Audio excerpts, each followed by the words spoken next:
Aisha used to believe life moved in straight lines. Study, graduate, succeed, be happy. That was the plan. But somewhere along the way, her lines started to feel broken. Every day on campus, she saw reminders. One friend had already secured a top internship. Another had started a small business. Another was getting married, already settled. And Aisha? She was still trying to figure out who she even was. She sat in class, listening, but not hearing. Her mind was somewhere else. Why does everyone seem so ahead? Why am I still confused? What's wrong with me? She smiled when people talked. She laughed when they laughed. But inside, she felt late. One afternoon, she sat alone at the cafeteria. Across from her, her friends were talking excitedly about their futures, plans, opportunities, achievements. Aisha nodded, smiled, but her chest felt heavy, not because she didn't want good for them, but because she felt invisible in her own life. That night, she lay on her bed, scrolling. Engagements, graduations, success stories. Everyone was moving, except her. She whispered softly, "Oh Allah, did you forget about me?" She didn't mean it in anger. She meant it in pain. The next day, she went to the campus masjid, not because she had answers, but because she had questions.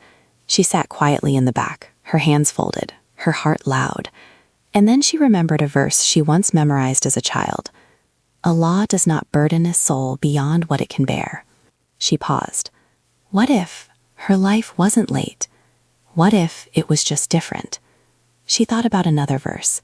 For each is a direction toward which Allah has turned them. Not everyone runs the same race. Not everyone arrives at the same time. Not everyone is meant for the same path. Later that week, she met an old lecturer. He asked gently, "How are you doing, Aisha?" She almost said, "Fine." But instead, she said, "I feel like everyone is ahead and I'm still nowhere." He smiled softly. "Maybe you're not behind," he said. "Maybe you're being built." That night, Aisha made dua. Not for success, not for speed, not for comparison. She asked for peace. She remembered a hadith. The Prophet said, "Richness is not having many possessions, but richness is being content in the soul." For the first time, she realized she had been chasing milestones, not meaning. Weeks passed. Nothing dramatic changed, but something inside her did. She stopped measuring her worth by other people's timelines. She started asking, "What does Allah want from me right now?" One morning, she walked across campus. Same buildings, same people, but a different heart. She still didn't know exactly where she was going, but she knew this. She wasn't late. She was learning.